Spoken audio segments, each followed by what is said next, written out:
ઉત્તરાયણના તહેવારમાં દર વર્ષે જીવલેણ ચાઇનીઝ દોરીના કારણે પક્ષીઓ અને માનવ જીવનને ભારે નુકસાન થાય છે. આ ગંભીર સમસ્યાનો ઉકેલ લાવવા માટે સુરતના યુવા ઇનોવેટર વિકી વખારિયા અને તેમની ટીમે ક્રાંતિકારી શોધ કરી છે. તેમણે એવી અનોખી પતંગ તૈયાર કરી છે જે ન તો દોરીથી ઉડશે ન તો તેને પવનની જરૂર પડશે. ઉત્તરાયણના તહેવારમાં દર વર્ષે જીવલેણ ચાઇનીઝ દોરીના કારણે પક્ષીઓ અને માનવ જીવનને ભારે નુકસાન થાય છે. આ ગંભીર સમસ્યાનો ઉકેલ લાવવા સુરતના યુવા ઇનોવેટર વિકી વખારિયા અને તેમની ટીમે એક ક્રાંતિકારી શોધ કરી. તેમણે એક એવી અનોખી પતંગ તૈયાર કરી જે ન તો દોરીથી ઉડશે કે ન તો પવનની જરૂર પડશે. વિકી વખારિયા સહિત 4 મિત્રોએ મળીને સંપૂર્ણ રીતે રિમોટ કંટ્રોલથી સંચાલિત કલરફુલ પતંગ બનાવી છે. આ પતંગ આધુનિક ટેકનોલોજીથી તૈયાર કરવામાં આવી છે જેને સરળતાથી રિમોટ દ્વારા આકાશમાં ઉડાડી શકાય છે. ખાસ વાત એ છે કે આ પતંગમાં કોઈ પણ પ્રકારની દોરીનો ઉપયોગ થતો નથી, જેના કારણે પક્ષીઓના ગળા કપાવાની કે લોકો ઘાયલ થવાની કોઈ શક્યતા નથી. આ પતંગ માત્ર દિવસ દરમિયાન જ નહીં પરંતુ રાત્રે પણ આકર્ષણનું કેન્દ્ર બનશે. રાત્રે દરમિયાન આ પતંગ બટરફ્લાયના આકારમાં રંગબેરંગી લાઇટ સાથે આકાશમાં ઝગમગશે અને આકાશને રંગોથી ભરી દેશે. Bureau report Satya TV news Surat.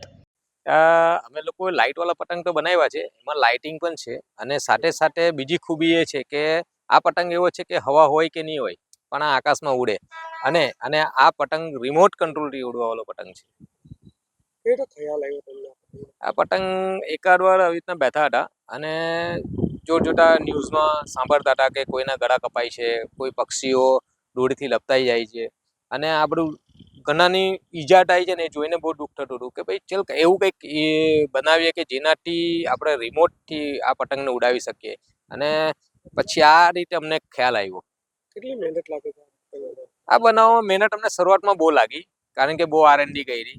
કારણ કે પહેલી વાત તો આવો મગજમાં વિચારા કે રિમોટથી પતંગ ઉડાવો એટલે જ બહુ અઘરું છે અને પછી એને વિચારને જ્યારે તમારે હકીકતમાં ગોઠવવું હોય ને ત્યારે બહુ અઘરું પડે છે. ત્યારે અમને બહુ મહેનત લાગી છે અને એ મહેનત કરતા કરતા આજે અમને સક્સેસ મળી ગઈ અને આજે અમે એ જ વસ્તુને ફ્લાય કરીએ છીએ. કેટલો ફરક લાગે છે જ્યારે તમે પતંગ દોરીવાળો ચગાવતા હો અને આ રિમોટથી ચલાવો? બહુ જ અલગ ડિફરન્સ અનુભવ છે.